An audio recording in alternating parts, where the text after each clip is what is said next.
Okay, it is time for the Burning Platform, which, of course, is every Thursday morning. We get to unpack all the big issues of the week. We're going to be joined this morning by two new guests on the show. Phumi, of course, is here with me, and we would love to hear your comments too. So make sure you leave a comment in the YouTube comment section. Also, like and subscribe, etc., etc. We need to do that. So let's get cracking this morning. We have some fresh meat this week on the Burning Platform with two guests who I'm very, very happy to welcome to the show. First of these is Sheldon Morais, who is well known. He's the assistant editor for breaking news at News 24, so no stranger to the audio world, having been as a career journalist at Eyewitness News and the occasional stand-in stint on 702. Sheldon, it's nice to see you. How are you? Fine, thanks, and you, Gareth. Good. Great to good. be on the platform. Thank you. Nice to have you here. We're also joined by John Endres, who is the new CEO of the Institute of Race Relations at the IRR. He's previously worked for the Friedrich Naumann Stiftung and is one of the founding CEOs of the Good Governance Africa Advocacy Organization. It's very nice to see you, John, and thank you for joining us this morning too. Morning, everyone. Thanks for having me on. Good. All right, listen, guys, there's so much to get into. I don't want us to waste a single second of this.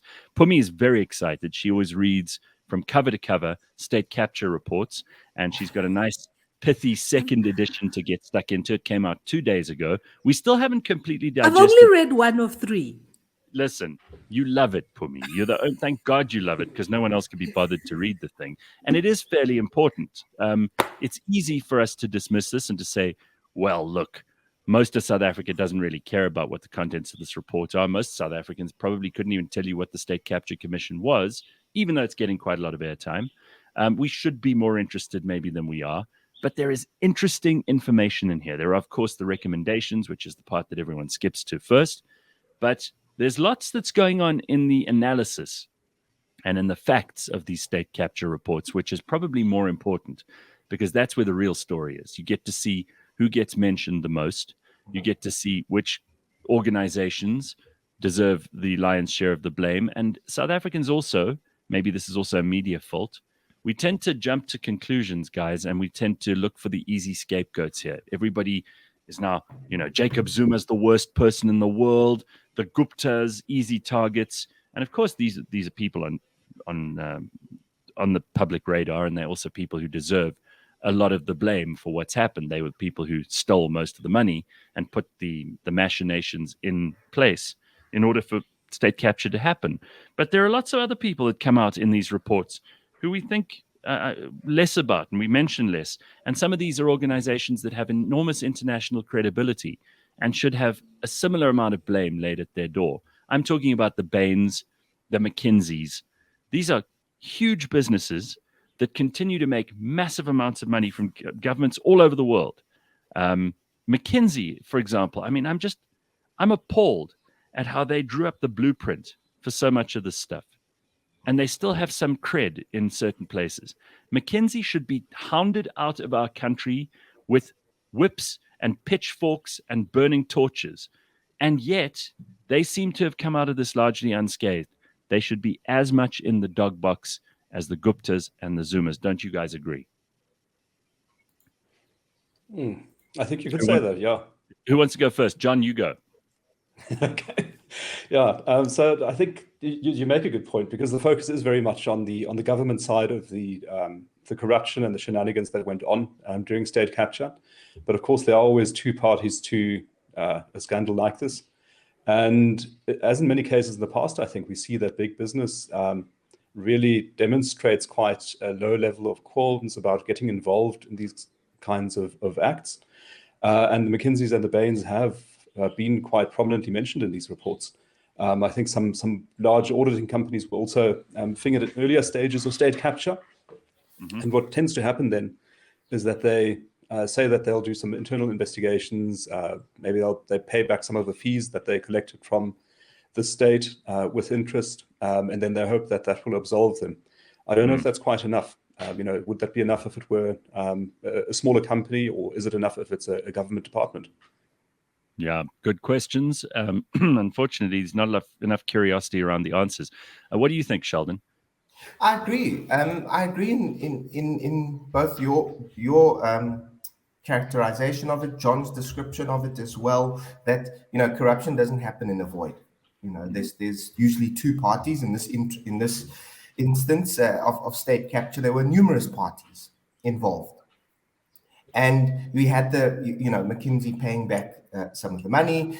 Bain is in the spotlight at the moment due to its the findings that have come out against it. I think one of their partners at the stage, was simply relocated elsewhere. And they're saying, our findings, our independent findings, were that all was above board. Nothing went wrong. It was this one person who happened to meet the president quite a few times in a very short period of time, and there isn't enough. I suppose there isn't enough action. While the coverage may be there, and the media, by all accounts, needs to also take some responsibility here, because it's easy to focus on the political figures, on the Gupta figures, and while a lot has been done, you obviously need to hone in on that.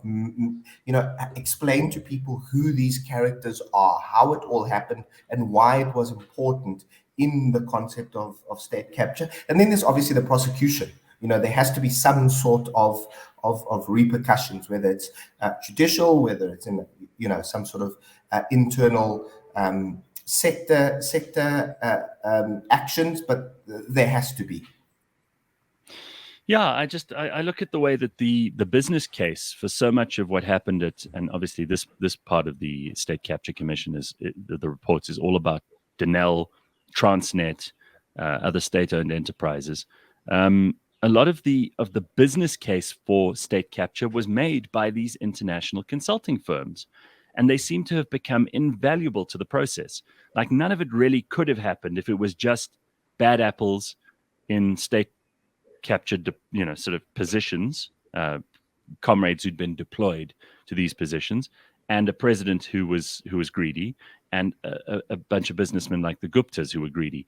It also needed these guys in the middle to oil the wheels, and I find that they seem to be getting the least share of people's ire, and they probably deserve a whole lot more. Pums, what do you think? No, I think that there's definitely a beginning of the boil. Like, people are actually beginning to boil around these things. But and I'm so glad you're here with us, Sheldon, today, because often we have these conversations, and you mentioned it also about coverage, and that media tends to then be beholden to like the big names.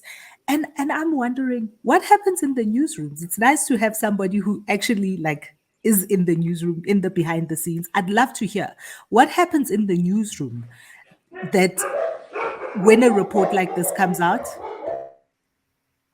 and to the eventual stories that you pick to put out there. So, Pums, we're fortunate enough in the sense that we've got a big enough team. So just to, not to go too granular, but we've got a Fin24 team which looks after our finance and business, and a lot of it, as has been mentioned, are SOEs, are management consultants. It's really the heart of business. We've also got a breaking news team, your general news team, and then an in-depth team, has a bit more time and scope to really dig into something like this. So we really are fortunate, and I think there are very few newsrooms in the country who've got that capability to say, okay, cool, let's take this report. Look, it's just dropped. There is a need to report on it in the moment, to say, look, reflect that the report has dropped. The broad overviews, broad brushstrokes. These are some of the findings, and usually for that you go to the recommendations page. You look at, you scan the glossary, and you see which are the standout parts, right? And you'll have that go through, and you'll decide, look, how are we approaching it from a financial angle, from a business angle? How are we approaching it from a more news angle, because state capture is so pervasive. It's not, in one sector. And then you'll dig deep into it. I think for us, it's been our top story for the last 2 days, despite the report having come out, I think on Tuesday, if I'm not mistaken. Yes, Tuesday evening.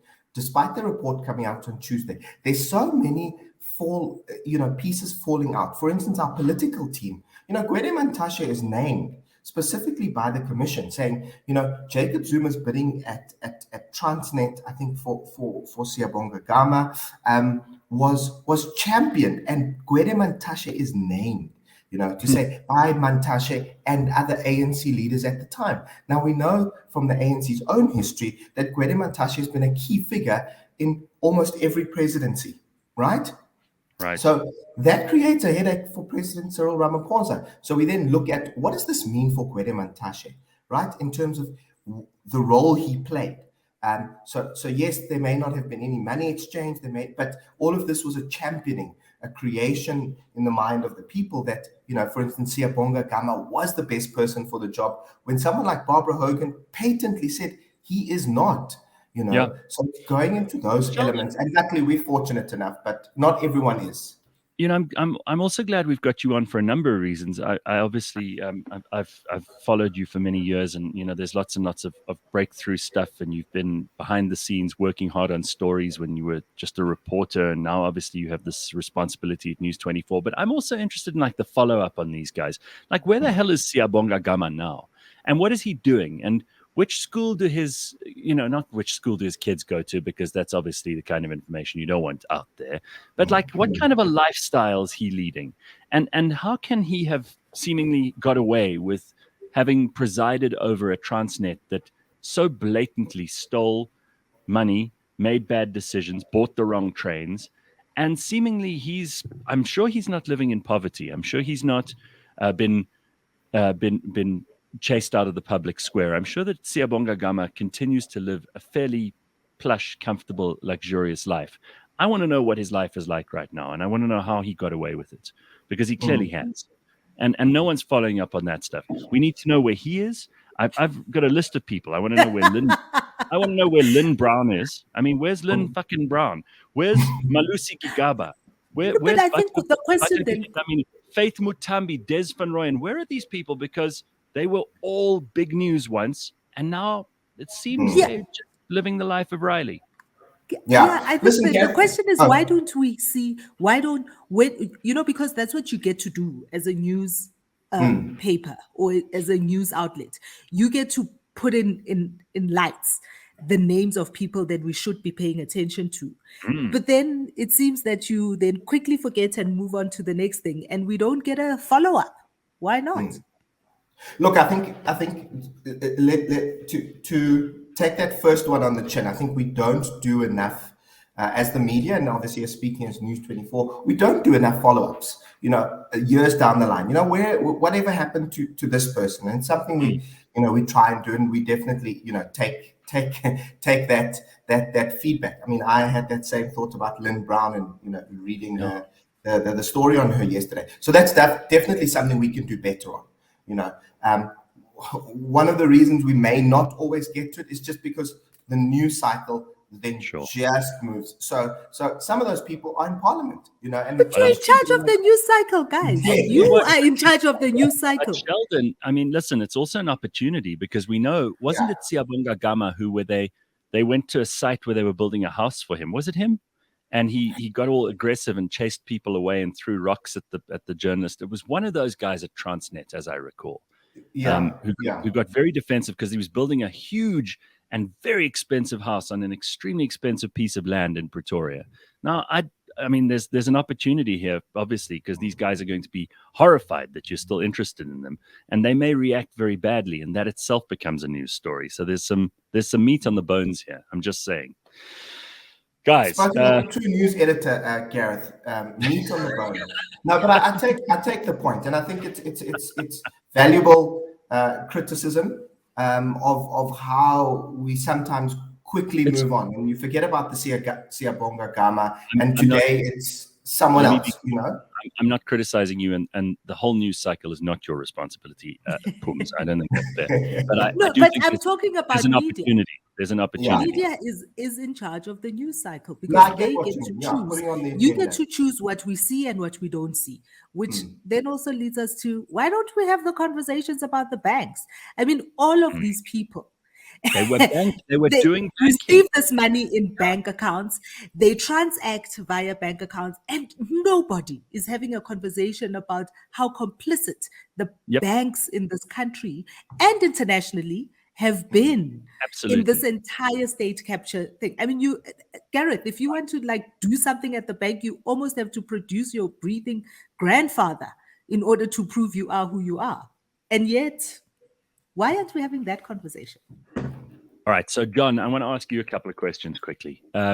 First of all, let's just talk. You've just taken over at the Institute of Race Relations. You guys publish all kinds of interesting reports, and I'm sure you have an agenda of things that you want to achieve there. Let me just ask you, as an observer and someone who's been in the NGO world, you were with the Naumann Stiftung before this. What are your feelings on these coalition governments down the line? I've noticed that Action SA is falling apart just like COPE did not so long ago. I know Herman Mashaba hasn't resigned from the party, but he's resigned as a member of the Joburg Council. We know Makosi Khoza has got her problems with them at the moment. A lot of people who voted for Action SA must be feeling exactly like I felt when I voted for COPE all those years ago, when Bazima Shiloa and Musiwa Lekota were busy fighting with each other. What's your take on Action SA and on coalition governments that we were all so hopeful would figure a way forward in these municipalities? What do you got to say about those? Oh, this was great timing, Cliff, because I had a house alarm going off next door, just stopped. So I'll take this gap to come into the conversation.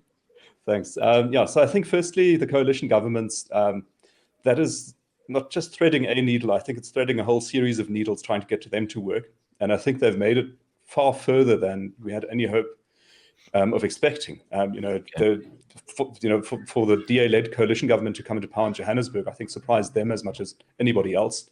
That was a surprise. Then being able to get some of the votes through, despite all the shenanigans of the ANC and the EFF, is quite impressive. So they've threaded a few needles, but there's still a whole row of needles leading off into the distance that they still need to thread. So far, they've done really well, I think, and I hope they continue doing so, because they are a pilot case, a test case for what might happen in 2024 if these coalition parties manage to cobble together enough votes to challenge the ANC-EFF coalition at the polls. So what they're doing, the importance of what they're doing goes far beyond what happens in the cities like Johannesburg and Tshwane and Ekurhuleni. It really has national importance. We're watching very closely what's happening there. In the case of Action SA, I think it is too soon to write them off, but I do hear and also feel the echoes of the past in seeing some of the squabbles occurring within the party. I sense that there are some differences of opinion between Herman Mashaba maybe and some other members of the party, for example, around his friendliness with the EFF, which I'm not sure everybody else in the Action SA shares. It probably is not a bad idea to have promoted him out of Johannesburg city chambers into to the national level, where he really has an important role to play if Action SA wants to make a good showing in 2024. It might also allow the Johannesburg caucus to operate with a greater degree of cohesion and focus. So I think it's not entirely a bad thing what's happened there. The scenes in Tshwane of the, I think it was it councillors or party members or a mix of the two squabbling, were very ungratifying and undignified, and I think did the image of the party no good at all. They did jump into damage control mode quite quickly, and really now they need to show that they are able to contain differences within the party and manage them in a democratic way without pushing, shoving, and fighting. But yeah, I think the coalitions are very important, and you really need to watch them very closely. So let's just be practical and sensible for a moment and not go for the low-hanging fruit that is, clickbait and noise. What is your outlook, guys, especially because we've got a budget coming up this month and everybody's talking about how the price of petrol is going up. We've got increases in electricity costs. The average South African is going to be paying more for food. There are a whole lot of other costs that have crept in here. Obviously, the Minister of Finance is now also going to have to look at how much the government's taking in and how much they are short. So we're looking at the economy more broadly. And what is your outlook for the South African economy going forward, particularly when we look internationally at the state of affairs in places like the United States, where inflation is about to take off and get very, very messy, and also end up costing the average consumer a huge amount more money. Their savings, if they have any, will be worth less at the end of this year than they were at the end of last year. And with coronavirus now firmly in the rearview mirror, because I think it's a given now that people just don't care anymore. In South Africa, you could argue that parts of South Africa have never cared from the get-go. What are your feelings on the economy? And what is your outlook for this year? If you were finance minister, what would you be thinking about? Sheldon, do you want to go first? What would I be thinking about? I'd really be thinking about how to. I think we've got a massive infrastructure problem. Besides Eskom, our water infrastructure is creaking and about to go. Our roads, maybe not. Well, there's the obvious, in terms of potholes, but in terms of networks and the fragility of the infrastructure, getting goods up from our ports to the rest of the country, and having goods move around, especially because our rail system, that's another infrastructure problem. So I would get the I would look at how do we get infrastructure going, because without infrastructure, you can't do anything without water, electricity, being able to move your goods. All of that is moot. This is just an observation, but you started on the expenditure part rather than the income part. I mean, what do you think that the minister is toying with the idea? And John, I can see you smiling about this too, Phumi, toying with the idea of increasing VAT, increasing taxes, playing with the petrol price and those levies, because obviously people are on the bones of their backsides at the moment. We've got massive unemployment. We've got all of these underlying problems in the economy that are not going away. Before we get to spending, which I think is a valid point that Sheldon's making, especially in respect of infrastructure, which we do need to look at, the maintenance of infrastructure or the lack thereof is probably part of the reason we are where we are. But what do you think about the income side of things and what the minister may be plotting in terms of getting more of our money into his pocket? Well, I think if you think of the old cartoons where sometimes the character would head into a canyon with narrowing walls and then finally get stuck and wouldn't be able to go forward and backwards, I think that's more or less the situation we find ourselves in South Africa. Because both the expenditure side is almost impossible to cut and the revenue side is very difficult to raise, short of windfalls like we've experienced during the past year, thanks to strong demand for commodities. But I think otherwise, the tax base is pretty much tapped out. We saw some statistics on the top two income categories in the tax statistics declining by around 10% number of taxpayers in the past year. So I think on the revenue side, we're really pretty much stuck. On the expenditure side, there's not much we can do. And ultimately, the only way out of this mess is for the economy to grow. Because if you've got a growing economy, then you can collect more tax revenue. But that's another thing we haven't got. We've got a stagnant economy. And so my expectation is for the finance minister, he's in that canyon. He's gone all the way in, and now he's budged in there, and he can't move left or right or go backwards or forwards. And until we get some economic reforms that really trigger growth, that's not going to change. So my expectation for this year and for the coming years is that our economic situation will be pretty dire. And most of the indicators that we're tracking, like infrastructure, like Sheldon said, and other indicators, will continue to point in the same direction. It takes reforms to get out of this. It's the only way. Phumi. I've got more questions than answers. Okay, well, bring your questions. Let's go.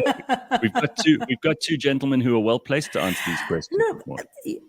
We last week we also spoke a little bit about this, and then at the end of the day, because the NPC was meeting, the first thing that came out of that meeting was interest rates.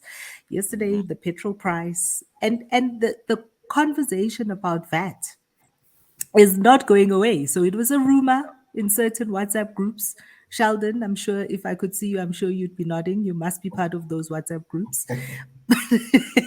But it's that rumor's not going away. So I think we're all on tenterhooks around that. But a couple of days ago, I read about the loan that, remember, we've been talking about this loan that South Africa has gotten Yeah, it's from the World 11, Bank. 11 billion rand, I think it is. And Sheldon, you speak about where we need to be spending just in terms of infrastructure, which everybody agrees we need to, we need to do the upgrades, and we need to maintain in a lot of places. And then the rail network, we have to have an entire overhaul. And I was horrified to find that the bulk of that loan is to pay for subscriptions to all our What? various kind of, like, the UN subscriptions and all Oh my of these God. various councils that we sit in. I am blown away. And that was just, and I haven't read a lot more about that, and I haven't seen many more people making a big noise about that, because I think that is important, because that means there is a lot more that we're not being told about by our government, that we're That not loan. hearing about what's happening. That loan, guys, and the thing about the World Bank and those kinds of loans is the fact that when you fail to pay them back, which we are on a trajectory that says we are going to, the first places they ask you to cut your spending is in places like education in your country. The first places where they ask you to cut are actually the places that we desperately need in order to be able to grow our country, to grow our economy, to have any chance of ever being able to repay any of those loans. So I'm just saying, there's Yeah, a that lot more loan, here that we're you not. know, people, I think it was Enoch Godongwana who said, oh no, there are no conditions attached to this loan.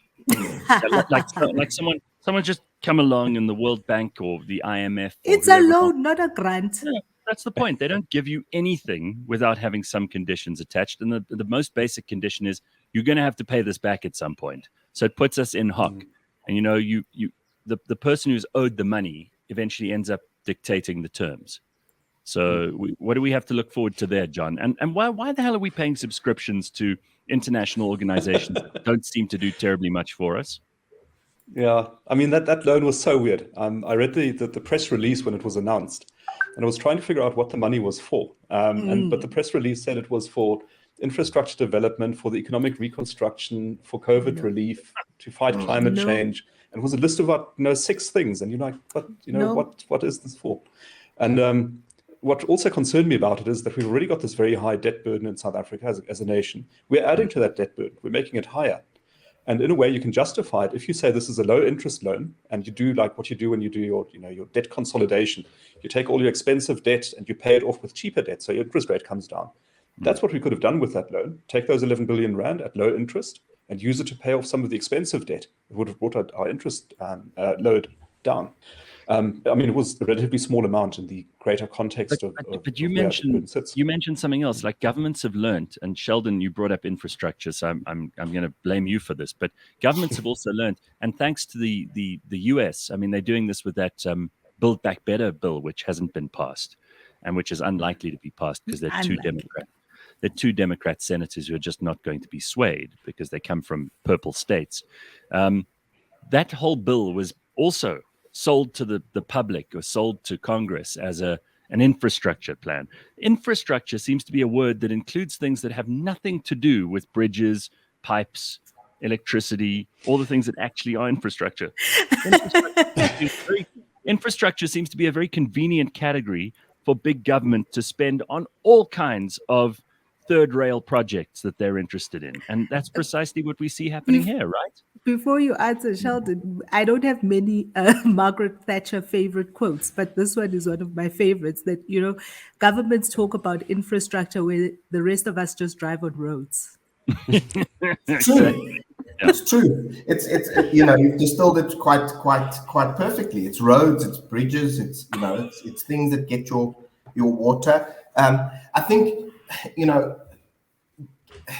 where there's a stimulus problem, a creation of an infrastructure bill, is government's hope that through spending we will grow the economy, because you're hoping that businesses Well, legally, It's stimulus. win tenders, yes, and stimulate the economy through other means, as opposed to in the US's case, through the Fed. This is through government spending. It's large spending. So trickle down effect. What you hope for is that there's a trickle down effect. It's a hope. It's a hope. Well, America hasn't got to that stage. I'm tired of hearing this. What government need to do if they want to stimulate the growth that John's talking about is get out of the fucking way. I mean, why are we still having this conversation? We have so much red tape. If you want to start a business, if you want to employ people, it's so damn difficult at the moment in South Africa that no one wants to. They'd rather do it across the border, either in, Botswana or Namibia or, frankly, Zimbabwe at this point, because you probably have less red tape involved. And if not that, you start your business by registering it in Mauritius, so you don't have the tax burden that South Africans have to put up with. So there's a no-win situation for people who are the only people empowered to start the economy up and to grow it, small business owners. Big business is already in league with government. We know that, right, John? Just nod your head if you agree with me. Big business in league with government. Yes, Cliff. The trade unions in league with government. We're hemmed in by all these people who say they're going to manage the economy, and they have already proven over the last 20 years that they cannot manage this economy. Get out of the way. Let small businesses do their thing. That's the only way we'll grow it. That's the only way we'll be able to pay for all your bloody thieving. Well, I think somebody needs to speak up in defense of infrastructure because I do love infrastructure. I think it's wonderful. And I love railways and water networks. Let it be you, John. Go ahead. Get yes, it. And infrastructure is great. Exactly. Okay. I'll tell you why. So there was a very good report in 2005 from the Free Market Foundation called Habits of Highly Effective Countries. And I recommend that you go and read it. You would expect that the Free Market Foundation, in doing its research, is going to come to the conclusion that the state should do pretty much nothing, and the private sector should do pretty much everything. And that is sort of a very market-friendly way of looking at things. I'm very sympathetic to that. But what they did find is that there are a couple of areas where state spending can actually improve economic growth, which is ultimately the outcome that you want. And one of those areas is infrastructure, another is health, and another is education. So if you're getting bang for buck in those areas, that does actually pay for itself. But as I think, Sheldon, you've pointed out, this is not quite the situation we're in. We have this very strong suspicion as South Africans of long standing that large amounts of money being spent on infrastructure are going to end up in the wrong pockets, and we're going to end up with bad infrastructure. They're going to save on the tar, they're going to save on the trains, they're going to buy the wrong size of trains. The power plants will be too big and they won't start working. And we see it across the board. We're spending so many billions on infrastructure and we're just not getting very good value for it. And I think, that's a sign of just state dysfunction really in South Africa. All right, let's look at some other things, because I brought this up with Phumi this morning. There's the census going around. Now, I'm never excited. Going around. Well, it's starting today, right, Phumi? Like we can fill it in online if we want to fill it in online, or we can wait for them to come knocking on the door. I'm extremely suspicious of anybody wanting more information about me than they already have. SARS has got all the information they need as far as I'm concerned. My municipality knows that I'm a voter in this district. That's all they need to know. Now, Phumi is trying to convince me that this is a good idea because she works, you explain your situation with the KZN villages and the water that you're arranging for them, and you work with NGOs, and you need this information, the census information, so that you can figure out how many people live in this area and how many people you need to figure into the equation. But talk about that infrastructure planning. How many schools? Okay, fair enough. But I don't like hospitals. The idea that somewhere in all of this census stuff is written, and Phumi only dropped this in right at the end. She says, oh, but you have to comply. It's like the police. If they come knocking on your door, you have to let them into your house. So do I have to do this, and should I be suspicious of it, or am I just being rebellious and childish? Childish. I've had my go, guys. I've had my go. You, it's your turn to try and convince him. I'll give you my 2 cents is that in addition to being a lover of infrastructure, I also love data and statistics. You may know the Institute of Race Relations publishes a 900-page compendium of stats on South Africa every year. It's an amazing thing, and that wouldn't be possible if you didn't do data gathering, including in censuses. Also, when I was with Good Governance Africa, we used to do African statistics. And it was always terribly disappointing when you got the statistic from a country, you saw that last been updated in 1970, and you're like, but hell, you don't even know how many people live in that country. You know, you don't even properly know the size of the economy. You don't know how well they're doing. You don't know anything about them. And that's very disappointing. You do want to know things about the world. So And I'm stats taking part in the say- census for that, you know, because I benefit from what they're doing. And Sheldon, what do Stats you- SA what do you say? and Palilo Khotla were actually quite instrumental in creating an Africa-wide statistics council so that there were more censuses done Yeah. across the continent. And so that we're able to, even last week I was saying, because what we actually want, what growing a South African economy looks like, is it also looks like all our neighbors being functional so that we can grow the number of people that are available to be customers and consumers and business partners. And that's what we need. And statistics is part of how all of that happens. Sheldon, Okay, Sheldon. anything you want to add to the census? I mean, have you already gone on and put your info in? I wouldn't go so far as calling you names, Gareth. I mean, so let me just put that out there. I mean, I think, you know, no, but on a serious. Okay, you can come back on the show. Yeah, I think it is indicative of you know, privacy of our information, and as you know, government has enough of our information. Yeah.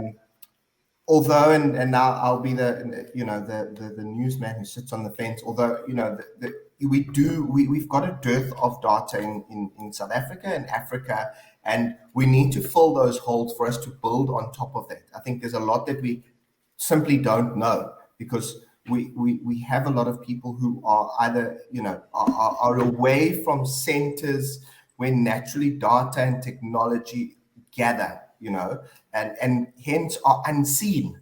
And I think that for me is the important part, you know, as we said, you know, so you could understand how many schools we need in a certain area, and other type of projects within limits, you know, in terms of, you know, what people feel that government is sharing with them, you know. I think there's a genuine concern in the age that we're in about, you know, what's being done with all this information. How much do they have about it? Why do they need all of this? Although I do want to say, you know, Gareth, one of the things that, even with the comments that we saw this morning when we were talking about the census and the information gathering, is what you are displaying and what you're showing is you're showing the kind of breakdown in trust that the South African populace actually has with our government. And this is the blowback of things like corruption, of things like non-delivery, of things like not holding the executive accountable, people not being, you know, on not having justice delivered on many different levels, whether it's with corruption or whether it's with crime itself.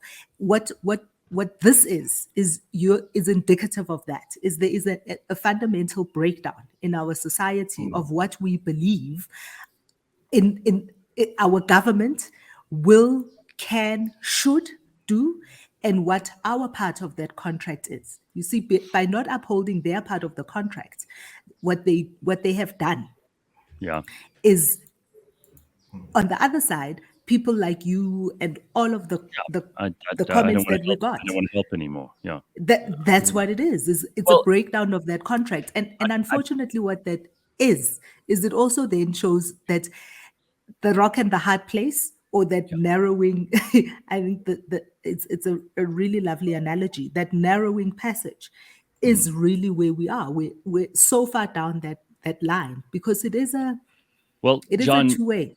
You sent this to me. I feel somewhat reprimanded by the three of you, but here's a book that John actually has alerted me to by Milton Durbin, which is called Poor Numbers: How We Are Misled by African Development Statistics and What to Do About It. So this is a book that anyone who's interested in this subject may want to read, and thank you for sending that to me, John. I'll have a look at that, because again, if we're not going to get the right information, how are we going to be able to address the problem? Fair enough. I'm going to consider myself reprimanded.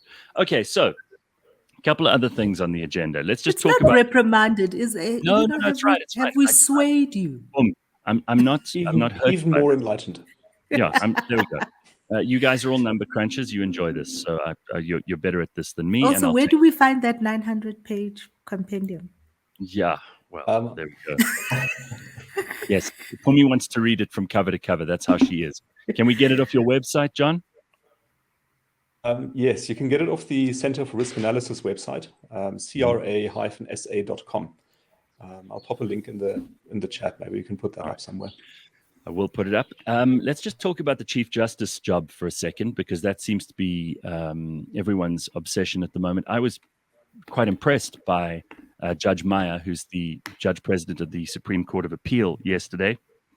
Saying I'm impressed by a judge is something that we don't want to hear people saying too much in South Africa. Judges should be kind of just in the background doing their thing, getting on with it. But the judiciary has become a part of the national conversation, whether it wants to or not. Recently, the comments by Lindiwe Sisulu have dragged the judiciary into places that perhaps they shouldn't be involved in. And this is also a contentious area. If judges shut up about politics, in return, we will not criticize their judgments or them personally. And it's kind of a bargain that we have with the judiciary. But do you guys have any point of view? Our last Chief Justice was political and said quite a lot.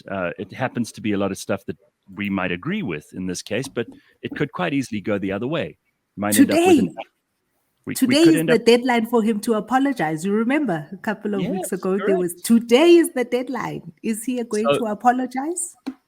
It could quite easily go the other way. If we have an activist Chief Justice and that Chief Justice ends up mouthing off about everything political, it does put the judiciary in a very awkward position, and something which they perhaps shouldn't be involved in. Now, what are your feelings on the choice of Chief Justice, and not just on the person who takes the job, but on what that job entails and whether we should be changing the nature of that job?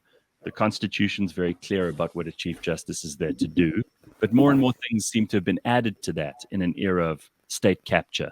What do you guys feel about that? And we'll start with you, Sheldon.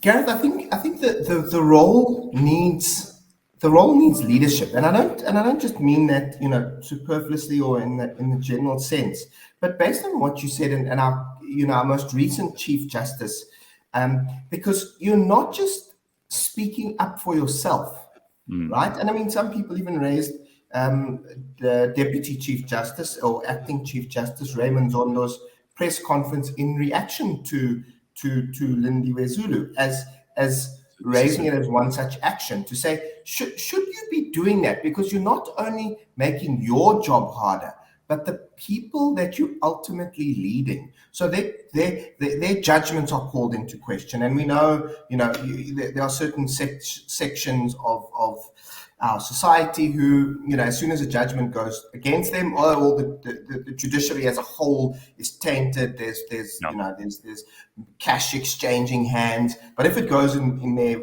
favor, great judge.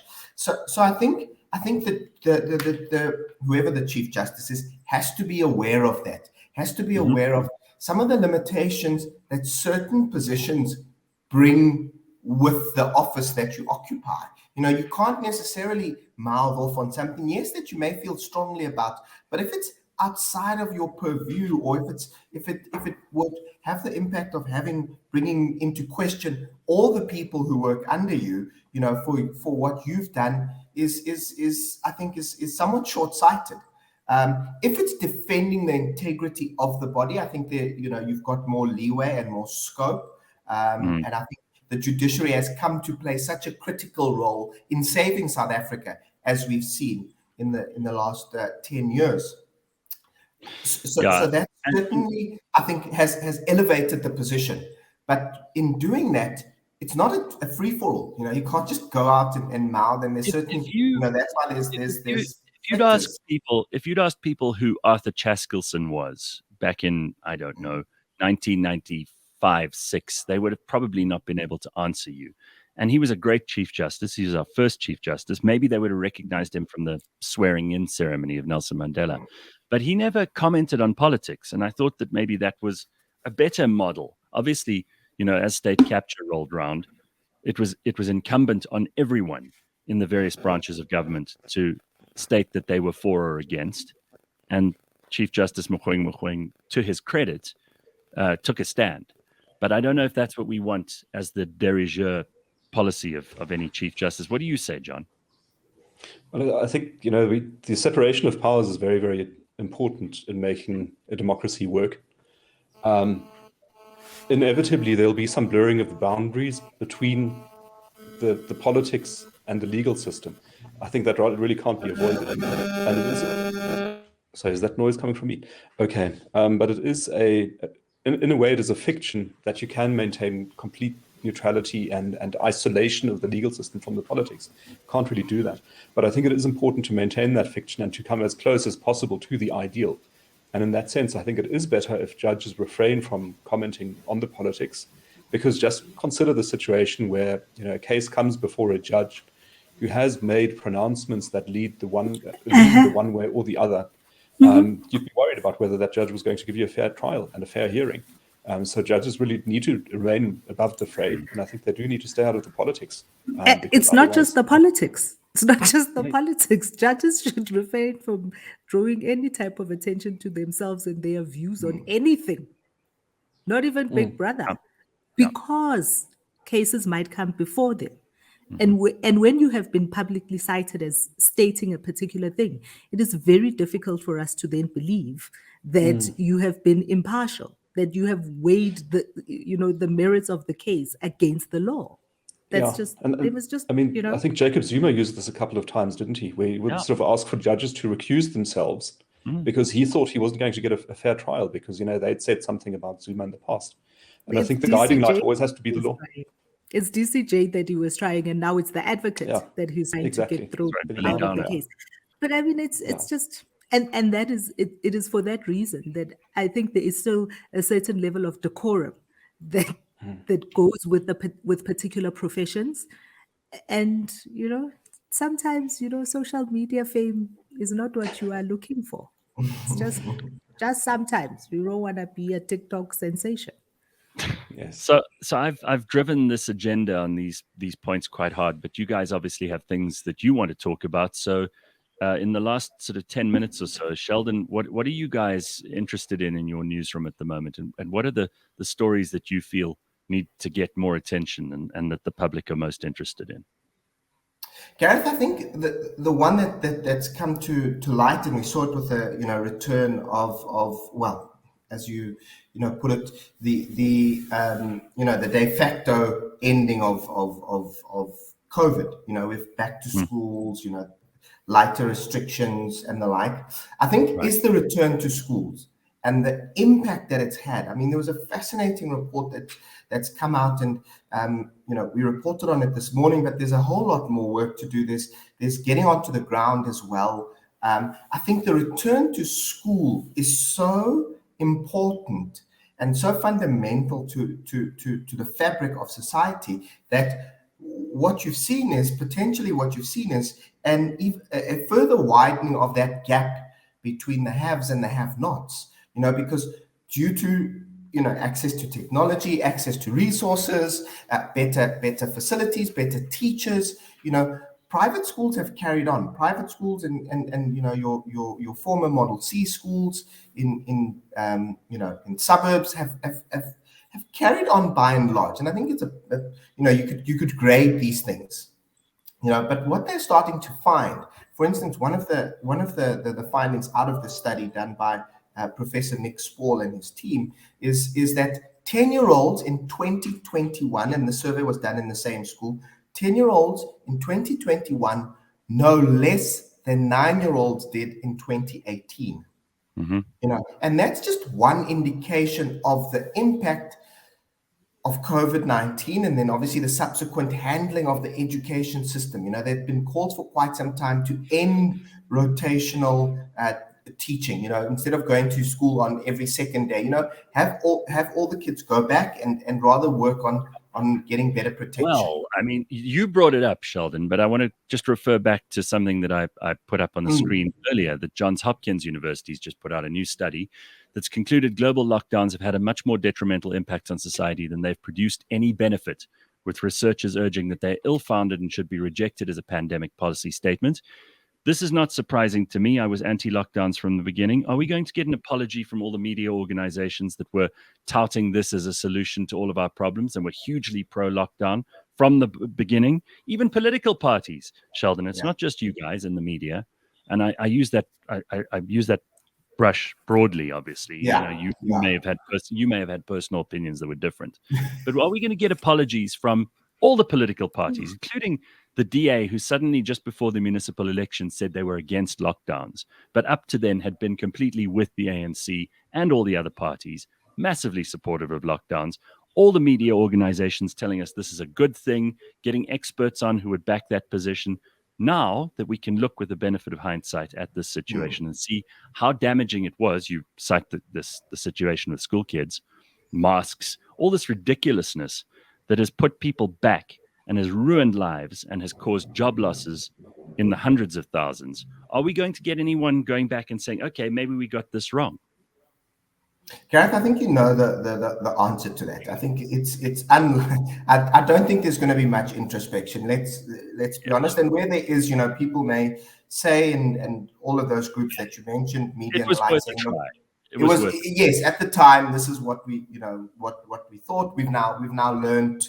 We've learned more, and we know how this disease impacts people, and how to balance off the health risks with any other risks that you may have. So I doubt that, but I do think it is going to be fascinating and interesting and key for us to unpack that, to say, look, if this does happen again, and there's been scientific research to show do that you think may do you think this has affected your business? Do you think that the news business has lost credibility broadly? If we watch TV news, there were all this alarmist stuff that was going on every night about the number of cases, which clearly in retrospect didn't matter. It was the number of deaths that we were really interested in. Do you think there's going to be a cost to the media business in general in terms of credibility? What I think credibility may well be, you may need longer to see that impact. I do think, though, that what has happened is, I think people have been overburdened with the negative news, and by negative I mean whether it's reporting factually on death and things that were key to report on, so that you almost see trends following lockdowns and COVID. And once COVID is no longer a factor. So let's say you're in level 1, and our transmission rates are really low, and life is open and flowing again. People want to go back to normal. And I think anything else is almost blocked out. So I do think from that perspective, you can very much see the trends and the data and the analytics of it all. I promise I didn't bring you on here to have to drag you through that stuff. There was other stuff that we've covered that was much more important. But John, before we shut down this conversation, and we've got like a couple of minutes left, what are your chief prerogatives at the IRR, and what are you most interested in terms of current affairs, news, research at the moment? Yeah, well, I think in terms of our research agenda, what we're really interested in is to continue to understand the South African environment and to come up with policy proposals that can help us get out of this narrow canyon that we're stuck in. But in terms of a personal interest, and I think also an organizational interest, we're really looking at the global stage quite intensely in terms of very high asset prices in the United States. Bond prices are high, house prices are high, equities are high. But if you look at consumer sentiment, there was a survey from the University of Michigan that came out this week. It's actually pretty low.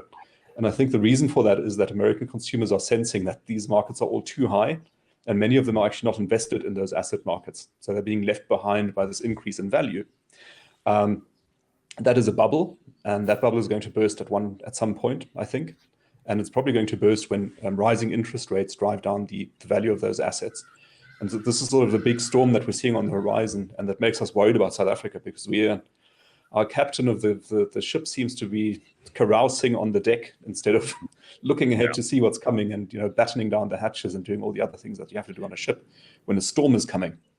Well, the captain of this ship is certainly not someone who Phumi likes to hold in high esteem. She's a regular critic of our captain of our ship. Not you, Phums. No, never. And I think a lot of people are just disappointed in this guy. He's just so average at everything. Cyril is just such an ordinary person. And we love to demonize Jacob Zuma, and I'm afraid that too many people in the beginning of his tenure thought they could lionize Cyril Ramaphosa.